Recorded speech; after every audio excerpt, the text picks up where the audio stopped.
Bismillahirrahmanirrahim. Assalamu alaikum. My name is Adil Khan, and today we add a new topic: application computation component in Oracle Apex.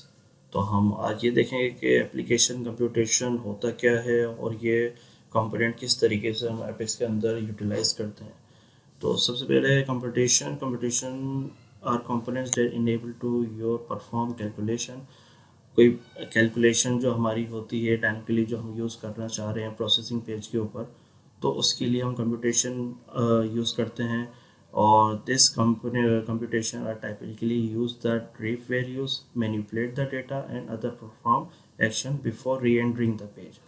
तो इसको हम manipulate data और दूसरे actions के लिए भी यूज़ कर सकते हैं री एंट्री पेज से पहले।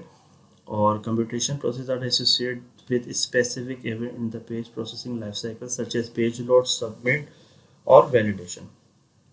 तो कंप्यूटेशन आइटम बेसिकली ये है कि अगर इसके अंदर हम कोई वैल्यू स्टोर करवा दें या हम इसके से कोई वैल्यू गेट कर लें, ड्रिप वैल्यूज़, जस्ट लाइक अगर हम कोई आज ये परफॉर्म करते हैं कि कंप्यूटेशन टाइपली यूज ड्रिप वैल्यू, तो ड्रिप वैल्यूज़ को किस तरीके से हम यूज़ करेंगे और उस वैल्यू को हम एप्लीकेशन के अंदर कहाँ कहाँ यूज़ कर सकते हैं। तो उसके लिए सबसे पहले हम क्या करेंगे, अपने पेज एप्लीकेशन पर जाएंगे और शेयर कंपोनेंट में जाके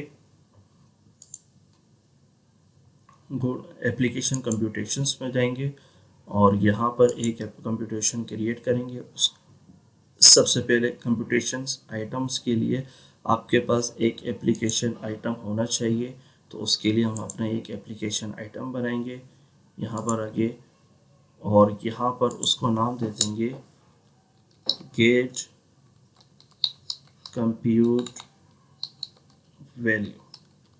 कोई भी आप इसका नाम उसको यूज़ करते हुए और उसका स्कोप एप्लीकेशन रख लें, एप्लीकेशन आइटम आपका इजीली यहाँ पर क्रिएट हो जाएगा। अब दोबारा हम जाएंगे शेयर कंपोनेंट्स में और अपने एप्लीकेशन कंप्यूटेशंस में, और यहाँ पर एक नया एप्लीकेशन कंप्यूटेशंस बनाते हैं और वहाँ पर अपना एक आइटम यूज़ करते हैं ऑलरेडी हमने अभी बनाया था, और उसका नाम हम यहाँ पर गेट कंप्यूट वैल्यू, और यहाँ पर फ्रीक्वेंसी रखते हैं। फ्रीक्वेंसी मीन्स कि ये आपका एप्लीकेशन कंप्यूटेशन जो है वो कब परफॉर्म करेगा। तो इसको मैं न्यू सेशन के ऊपर रख देता हूँ कि जब भी हमारा कोई भी न्यू सेशन लॉगिन होगा, मतलब जब भी यूज़र लॉगिन होगा, तो ये एप्लीकेशन आइटम जब परफॉर्म करेगा। उसके बाद कंप्यूटेशन टाइप होती है कि आपको कोई स्टैटिक असाइनमेंट दिखाना है, मतलब कोई वैल्यू शो करवानी है जब भी यूज़र लॉगिन हो, तो ये आइटम की वैल्यू आपको अपने नेविगेशन में जस्ट लाइक कहीं पे भी ये स्टैटिक असाइनमेंट यूज़ करना है। तो जस्ट लाइक अगर हम यहाँ पर आके एक सिंगल वैल्यू के रिटर्न एक क्यूरी यूज़ कर लेते हैं। लेट सपोज मेरा एक टेबल है select static from user underscore profile, तो ये मेरी एक क्यूरी है। अब मैं क्या करता हूँ, यहाँ पर एक काउंट लगा देता हूँ कि मुझे इस एप्लीकेशन कंप्यूटेशन आइटम के अंदर ये अपनी ये सिलेक्ट की क्यूरी यूज़ करी जो मुझे एक सिंगल वैल्यू रिटर्न करेगी। Select count study from user profile, तो जो भी काउंट होगा यूज़र प्रोफाइल के अंदर यूज़र्स का, उसका वो मुझे काउंट बताएगा। तो जो भी काउंट आएगा वो इस आइटम के ऊपर स्टोर हो जाएगा। ओके, तो कंप्यूटेशन आइटम के मीन्स को इसलिए यूज़ करना पड़ता है कि आप जो भी वैल्यू यहाँ पर कंप्यूटेशन टाइप यूज़ करें, तो उसका जो भी रिटर्न हो, जो भी उसकी वैल्यूज़ हो, वो इसके आपके एप्लीकेशन आइटम के अंदर स्टोर हो जाए।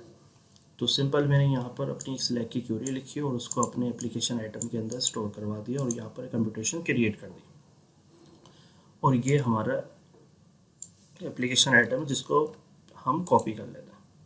अब इस एप्लीकेशन आइटम को हम, एप्लीकेशन आइटम हमारे बेसिकली कर क्या रहा है, यूज़र प्रोफाइल का हमें काउंट दे रहा है। तो अब इसको हम कहाँ कहाँ यूज़ कर सकते हैं। लेट सपोज अगर मैं इसको नेव बार लिस्ट के अंदर आइटम यूज़ करना चाह रहा हूँ, टॉप नेव बार के अंदर, तो इधर आके मैं एक नया नेव बार बना देता हूँ। ऐड करते हैं एक न्यू एंट्री, और यहाँ पर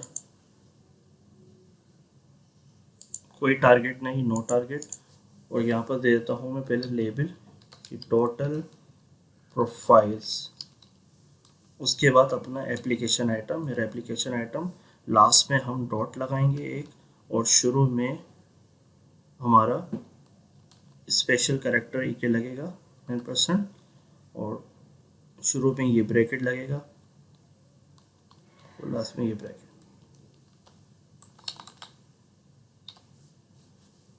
तो इस तरीके से हम अपने एप्लीकेशन आइटम जो कंप्यूटराइजेशन आइटम के अंदर यूज़ किया उसको हम यहाँ पर यूज़ कर सकते हैं। और यहाँ पर उसकी सीक्वेंस अगर देना चाह रहे हैं कि सीक्वेंस पे रखना है, ये किसी पेरेंट के अंदर दिखाना है, पेरेंट के अंदर नहीं दिखाना, और यहाँ कोई टारगेट नहीं, और मैं यहाँ क्रिएट लिस्ट कर देता हूँ। अब लेट सपोज अगर मैं लॉग इन करता हूँ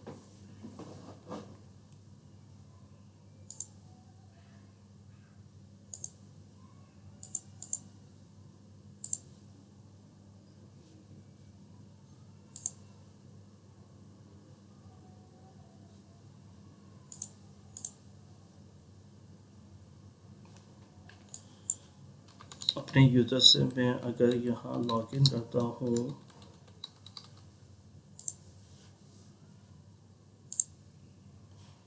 तो आप देखेंगे यहाँ टोटल प्रोफाइल मुझे यहाँ शो कर रहा है, उसका जो काउंट है 14। अगर मैं आपको जाके अपने एसक्यूएल कमांड के अंदर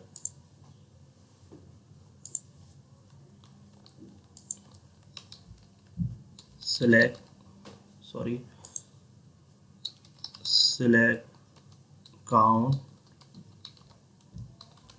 static from user underscore profile, तो हमारा काउंट आ रहा है 14। तो इस तरीके से हम कंप्यूटेशन आइटम के अंदर जो भी वैल्यू स्टोर हुई है उसको नेव बार के अंदर किस तरीके से यूज़ कर सकते हैं कि मैंने आपको बताया। अब अगर यही चीज़ आपको नेविगेशन मेन्यू में यूज़ करनी है तो सिंपल है, आप वही कंपोनेंट दोबारा जिस तरीके से मैंने यहाँ पर नेविगेशन मेन्यू के अंदर नेव बार लिस्ट के अंदर इसको डिफ़ाइन किया है, तो आप दोबारा जाके इसको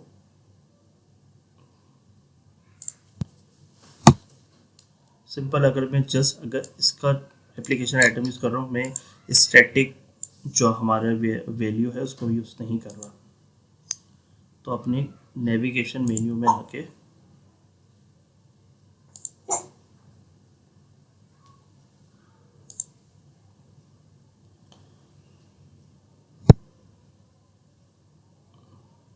लेट्स सपोज यूजर रजिस्ट्रेशन के ऊपर रहते हुए मैं यहाँ पर अकाउंट शो करवा देता हूँ,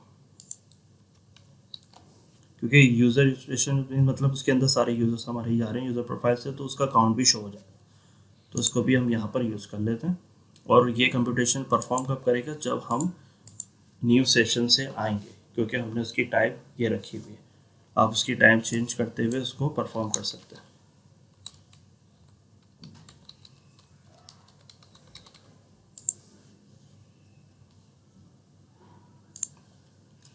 तो देखें यहाँ पर इसने एक खूबसूरत इसका इंटरफेस लेते हुए इसका अकाउंट शो करा दिया। अगर मैं यूज़र रजिस्ट्रेशन पे जाऊँ तो देखें 14 आ रहे हैं यहाँ पर टोटल मेरे यूज़र प्रोफाइल, और जस्ट लाइक उसके 14 ही रिकॉर्डिंग शो हो रहा है। लेट्स सपोज अगर मैं यहाँ पर आके एक रिकॉर्ड डिलीट कर देता हूँ, ये मैंने यहाँ रिकॉर्ड डिलीट किया है, तो अभी ये रिफ्लेक्ट इस तरीके से नहीं करेगा क्योंकि हमने न्यू सेक्शन के ऊपर इसको लगाया हुआ है। तो अगर मैं दोबारा आता हूँ तो देखिएगा काउंट में फ़र्क होता है या नहीं।